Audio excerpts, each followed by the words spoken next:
Hello, I'm here to give my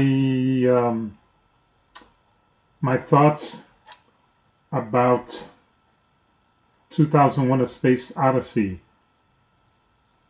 That movie was released 50 years ago, and it's about the evolution of man and humankind's place amongst the stars, basically.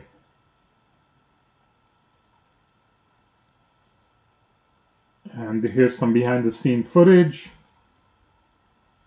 Um, the movie starts with pre-human apes in Africa,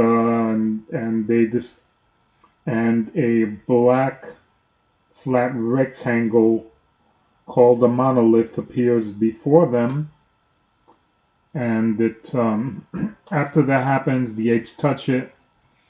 The monolith disappears. Oh, the monolith appears during sunrise, and later on, after the apes touch the monolith, they get into a confrontation with other pre-human apes. I should start calling the apes. There's they call hominids or something like that. Um, and one of the hominids picks up a bone, uses it as a weapon successfully, and he throws it in the air, and the bone segues into a orbiting nuclear weapons satellite. That whole second section of the movie concerns humankind in space, um, and the trip by one guy to the space station, and then from the space station to the moon. And at the moon, they discover they've already we have humankind has discovered, and Americans have discovered another monolith. The monolith had been buried 4 million years before the discovery, and during the sunrise, the monolith emits a radio signal to Jupiter. The third sequence of the movie is the trip of a spaceship called the Odyssey towards the spaceship towards Jupiter. During that trip, there is a failure of a antenna device, and the AI machine misdiagnoses it, and the astronauts decide to shut it down, the AI machine, and the AI machine murders most of them first. There was two awake, and three astronauts in hibernation. So the AI machine murders four of them, and the one that survives, uh, he decomposes the AI machine, and he enters another huge monolith, not with the Odyssey, but with a small spherical shuttle, and he's transported across. I guess we'll call it a wormhole. We're really not sure. He takes a wormhole, travels to unknown parts of the universe, sees amazing things, winds up in a French room, and he continues to live there to old age. Well, to old age, we don't know. We don't know if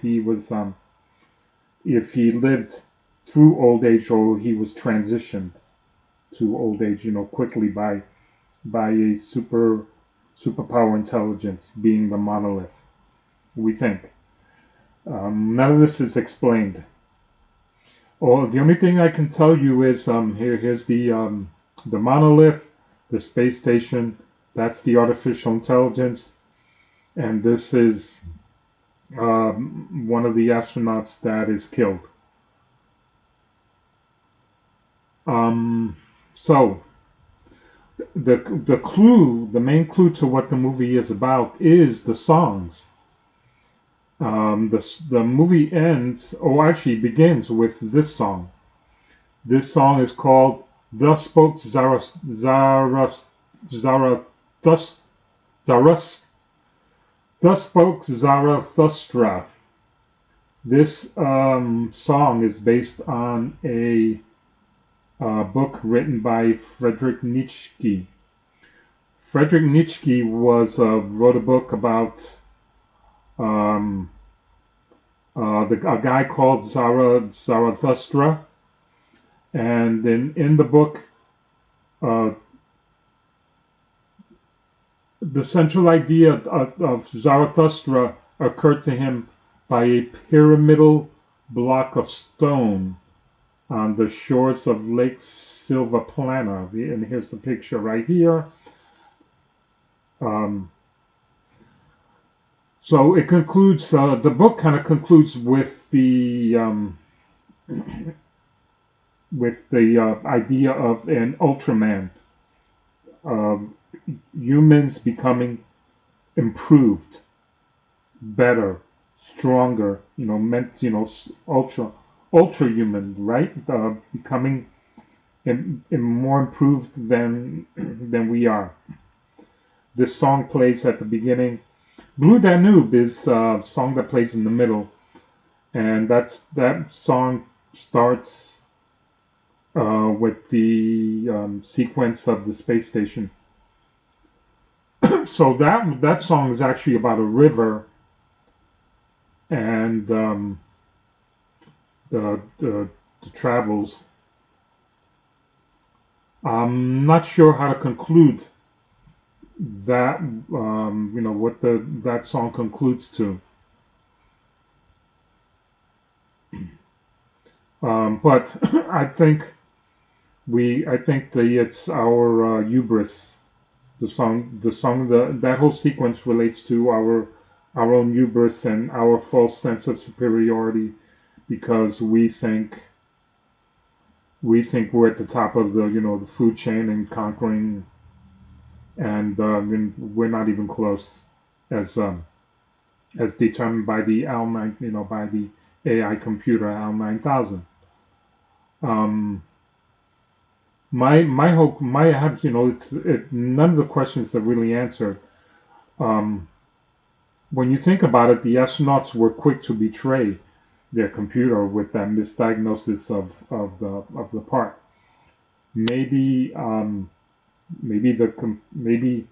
the computer didn't misdiagnose the part to fail. Maybe the monolith triggered a false signal which the computer read, and the astronauts were quick to betray the computer by talking about shutting it off.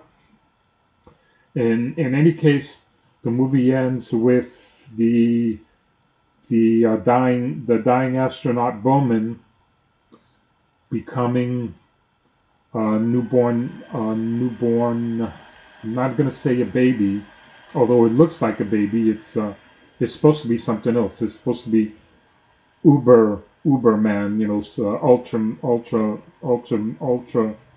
ultra mankind, our next step in evolution, I think. So I think the whole theme of the movie was that we have to go into space to continue to evolve. That's what I think the thrust of the movie is. Humankind has to pursue space travel in order to evolve. That's my conclusion. And of course, the hurdles along the way are our own self-importance and hubris, and our technology.